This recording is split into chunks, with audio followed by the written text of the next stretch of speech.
औज़ुबिल्लाहिमिनश्शैतानिर्रजीम बिस्मिल्लाहिर्रहमानिर्रहीम। अज़ीज़ तलबा व तालबात, अस्सलामु अलैकुम वरहमतुल्लाहि वबरकातुहू। Welcome to our YouTube channel online science lecture and literature. तो स्टूडेंट्स, जैसे कि हम आज का टॉपिक स्टडी कर रहे हैं थर्ड इक्वेशन ऑफ मोशन। हमारे पास सपोज कर लें एक ऑब्जेक्ट है जो point A to point B move करना चाह रहा है। उसमें बात आ गई यूनिफॉर्म एक्सेलरेशन की। जब स्टूडेंट्स हमारे पास यूनिफॉर्म एक्सेलरेशन आ गया तो हम जानते हैं उसमें वेलोसिटी चेंज हो रही है। सपोज हमारे पास पॉइंट ए पर जो ऑब्जेक्ट है उसकी वेलोसिटी तब इनिशियल वेलोसिटी है, मतलब उसने मूव करना भी स्टार्ट नहीं किया। तो सिमिलरली जैसे जैसे वो मूव कर जाएगा point A to point B, उसकी तब फाइनल जो वेलोसिटी बनेगी that is equal to we f. Final velocity बन जाएगी हमारे पास स्टूडेंट्स। तो point A to point B उसने जो टोटल डिस्टेंस तो कवर कर लिया, लेकिन उसको टोटल टाइम रिक्वायर कितना हुआ, मतलब टोटल डिस्टेंस कवर करने में कितना टाइम रिक्वायर हुआ, टाइम टेक किया उसने, हमारे पास टी है, जैसे मैंने लिख दिया यहाँ पर टी। तो स्टूडेंट्स एक बात गौर से सुनिएगा कि हम स्टडी कर रहे हैं थर्ड इक्वेशन ऑफ मोशन को। उसने हमें कहा कि total distance as travelled by the body is given by total area O A B D. क्या मतलब है इसका? कि हमारे पास अगर एक बॉडी है उसने टोटल डिस्टेंस एस कवर किया, डिस्टेंस को हम एस भी लिख सकते हैं, ठीक है। तो टोटल डिस्टेंस जो बॉडी एस ट्रेवल कर रही है वो हमें क्या दे रही है? Total area O A B D. अब ये जो टोटल एरिया उसने दिया, क्लियर स्टूडेंट्स, ये जो total area O A B D उसने दिया, इसकी मदद से हम टोटल डिस्टेंस एस फाइंड कर सकते हैं। आपको याद होगा कि मैंने आपको बताया था कि सेकंड इक्वेशन ऑफ मोशन में हमने टोटल एरिया तो फाइंड किया था, लेकिन किस तरह फाइंड किया था कि हमारे पास जो ओ ए बी डी था हमने इसकी दो पार्टीशंस कर ली थी, इसको दो हिस्सों में डिवाइड कर लिया था। एक हमारे पास रेक्टेंगल बन गई थी, एक हमारे पास रेक्टेंगल बन गई थी। ट्राइंगल और रेक्टेंगल का हमने अलग अलग एरिया फाइंड किया और फिर उनको प्लस कर दिया तो हमारे पास टोटल एरिया बन गया। लेकिन गौर से देखें कि इसमें हमने पार्टीशंस नहीं करनी।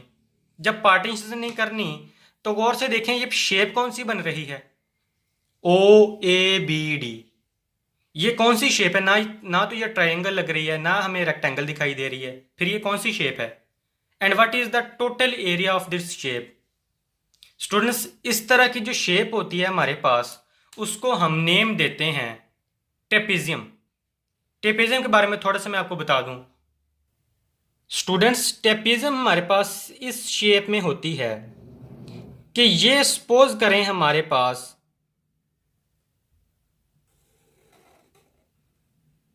लाइक दैट, इसको हम बोलते हैं ट्रेपेजियम।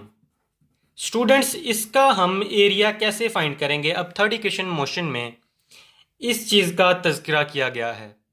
स्टूडेंट्स बात ध्यान से याद रखिएगा, आपको मैथ में भी इस्तेमाल होगी, कि इसका एरिया जो हम फाइंड करेंगे उसका फॉर्मूला होगा हमारे पास 1/2 into sum of parallel sides, sum of parallel sides into multiply height. अब ये इसका क्या मतलब है कि मेरे पास O A B D third equation of motion में इसकी बात चल रही है, इसकी पैरेलल साइड्स क्या बनेगी? तो स्टूडेंट्स मैं जानता हूं कि ओ ए बी डी इसकी पैरेलल साइड इस तरह होती है ना स्टूडेंट्स, इस तरह या इस तरह या लाइक दैट, इस तरह या इस तरह, ये पैरेलल साइड्स होती है ना, ये हमारे पास परपेंडिकुलर होती है, ठीक है। तो इसकी बात हो रही है तो पैरेलल साइड मैंने लिखा है तो ये इसकी पैरेलल साइड्स हैं ओ ए बी डी। मतलब इसको मैं लिख सकता हूं कि O A is equal to B D, ये इसकी पैरेलल साइड्स हैं। तो क्या कहा उसने कि सम ऑफ पैरेलल साइड्स, इसको हमने कर देना है plus O A plus B D. Student बात किसकी हो रही है? ट्रेपेजियम की बात हो रही है। इसको डिवाइड हमने कर देना है 2 के साथ और इसका जो टोटल आंसर आएगा इस टर्म का उसको हमने फर्दर मल्टीप्लाई करवा देना है किसके साथ? हाइट के साथ। इसका जो फाइनल आंसर आएगा हमारे पास दैट इज इक्वल ट्रेपेजियम का area. Clear students, I hope आपको ट्रेपेजियम का समझ आ गया है कॉन्सेप्ट कि किस तरह हम इसका टोटल एरिया फाइंड कर सकते हैं। तो जिस तरह स्टूडेंट्स मैंने आपको समझाया कि area of trapezium is equal to 1/2 into sum of parallel sides multiply height, तो आपको डायग्राम फिगर में दिखाया गया है कि ओ ए पैरेलल है बी डी, और इसकी जो हाइट है हमारे पास स्टूडेंट्स वो क्या है, ओ डी। ओ डी जो हमारे पास है वो इसकी हाइट है, that is equal to t. तो स्टूडेंट्स याद रखिएगा कि ये फार्मूला एरिया ऑफ ट्रेपेजियम का है और इसी को हमने फाइंड करना है थर्ड इक्वेशन ऑफ मोशन में, फिर हमारा आंसर आएगा। तो चलिए फाइंड करते हैं स्टूडेंट्स। तो नेक्स्ट स्टूडेंट्स हमारे पास total distance s is equal to, trapezium का फार्मूला स्टूडेंट्स 1/2 हमारे पास वैसे ही आ गया, the sum of parallel sides. Sum of parallel sides मैंने आपको स्टूडेंट्स बताया कि हमारे पास क्या हैं, that is equal to like that O A and B D हमारे पास पैरेलल साइड्स हैं, एंड हाइट इसकी क्या है, ओ डी।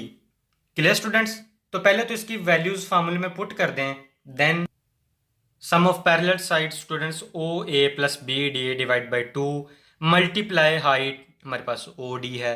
स्टूडेंट्स हमारा एक काम फिनिश हो गया, हमने एरिया ऑफ ट्रेपेजियम की वैल्यूज फाइंड आउट कर ली एंड देन पुट कर दिया इनटू फार्मूले में। तो स्टूडेंट्स नेक्स्ट मैंने लिखा multiply both sides by B C divide by O D. Students हमें क्या ज़रूरत है B C divide by O D को मल्टीप्लाई करने की इस इक्वेशन इस टर्म के साथ। स्टूडेंट्स इसमें एंड पे हमारे पास जो आंसर बनेगा उसमें चेंजिंग लाने के लिए हमें यह करना ज़रूरी है, इससे बहुत फ़र्क पड़ेगा। कैसे फ़र्क पड़ेगा, मैं जानता हूँ कि s जब मल्टीप्लाई होगा B C divide by O D, तो B C divide by O D हमें कोई ना कोई वैल्यू देगा। कौन सी वैल्यू देगा अभी मैं आपको बताता हूँ। ये देखें स्टूडेंट्स, जब हमने स्लोप ऑफ एक्सेलेरेशन फाइंड करना है तो हमारे पास a इज इक्वल टू होगा, मैंने आपको समझाया था सेकंड लेक्चर में, sorry first equation of motion में, कि जब हम स्लोप ऑफ इक्वेशन फाइंड करेंगे इस एक्सेलेरेशन का तो इज इक्वल टू होता है परपेंडिकुलर डिवाइड बाय बेस। इसमें स्टूडेंट हमारे पास परपेंडिकुलर क्या है, बी सी, एंड बेस हमारे पास क्या है, ए सी। तो स्टूडेंट्स बेस हमारे पास ए सी है, तो मैंने आपको फर्स्ट इक्वेशन ऑफ मोशन में बताया था कि ए सी हमारे पास इक्विवेलेंट होता है ओ डी पर। जैसे ए सी की सेम लाइन है वैसे ही ओ डी की सेम लाइन है, तो this is equal to parallel sides. तो मैं कह सकता हूं कि A C is equal to O D, जैसे ए सी बेस है वैसे ही ओ डी बेस है।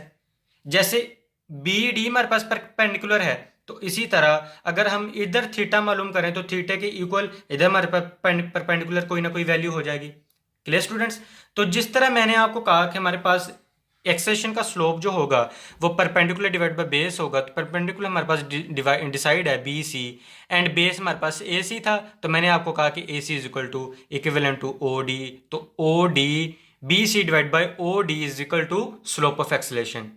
तो ये देखें students, S multiply B C divide by O D, B C divide by O D की जगह मैंने पुट कर दिया स्लोप ऑफ एक्सेलेरेशन, जैसे मैंने आपको पीछे समझा दिया।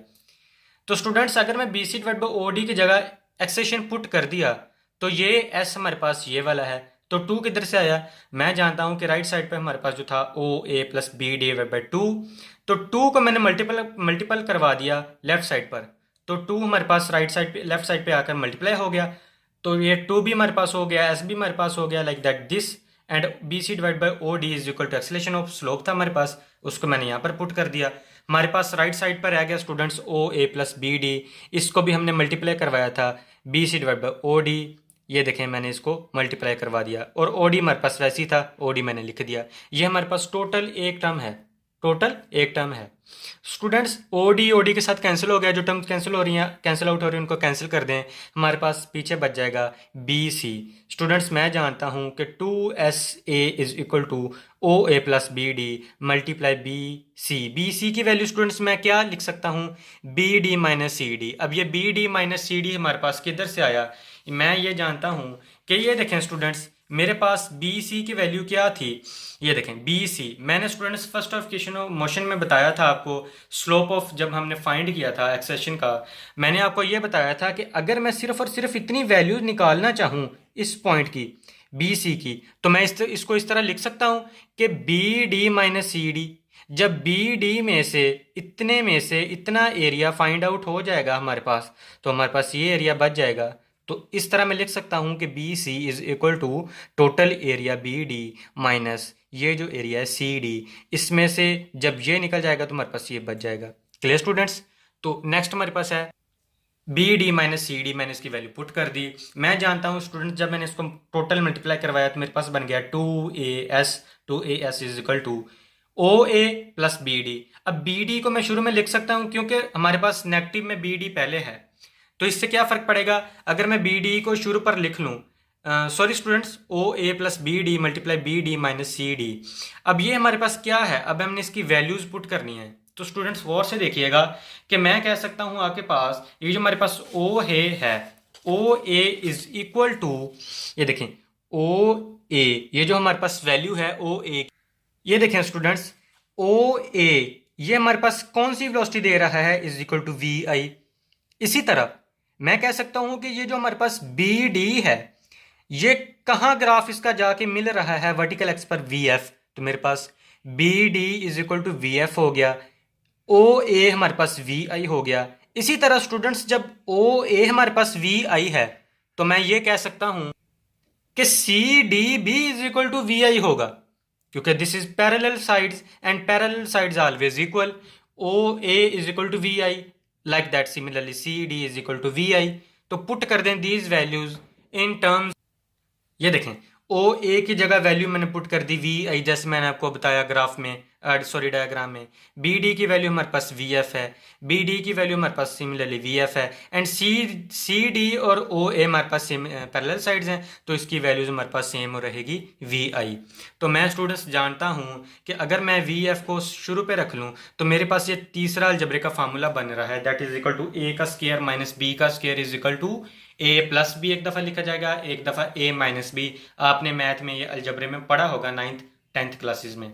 स्टूडेंट्स मैं जानता हूँ कि वी एफ को अगर मैं वी एफ से मल्टीप्लाई करवा दूँ मेरे पास बन जाएगा वी एफ का स्क्वायर प्लस और माइनस माइनस वी आई का square is equal to 2AS, that is equal to the third equation of motion.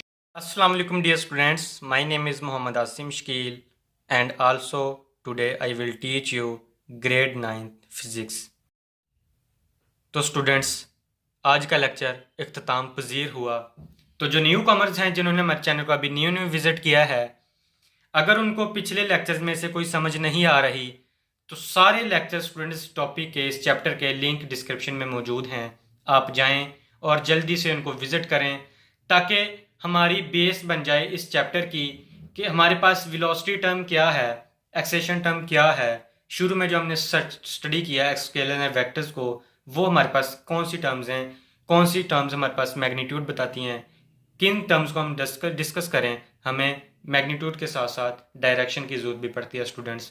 तो जाएं, डिस्क्रिप्शन में सारे लिंक्स इस चैप्टर के मौजूद हैं, आप उनको विज़िट करें, उनको स्टडी करें, अपने दोस्तों के साथ शेयर करें। हज़रत अली का फरमान है स्टूडेंट्स, जिसने मुझे एक लफ्ज़ खाया उसने मुझे अपना ग़ुलाम बनाया। तो हम चाहें जिस तरह हम आपको प्रोवाइड कर रहे हैं बग़ैर फ़ीस के ये लेक्चर्स, आप इसी तरह अपने दोस्तों के साथ शेयर करें। हो सकता है स्टूडेंट्स जिसकी कोई इतनी अफोर्ड ना हो कि वो पैसे भरता फिरे, वो जगह जगह पे ट्यूशन एकेडमी ज्वाइन करे, तो ये हम आपके पास ग्रेट प्लेटफॉर्म लेकर आए हैं। आप इसको ज्वाइन करें, इसको सब्सक्राइब करें, बेल आइकन पर क्लिक करें ताकि मज़ीद लेटेस्ट जो वीडियोज़ हैं वो आपको मज़ीद शो होती रहें, आप बाखबर रहें, इस चैनल के साथ जुड़िए रहें। तो मिलते हैं स्टूडेंट्स नेक्स्ट लेक्चर में, तब तक के लिए इजाज़त दीजिए।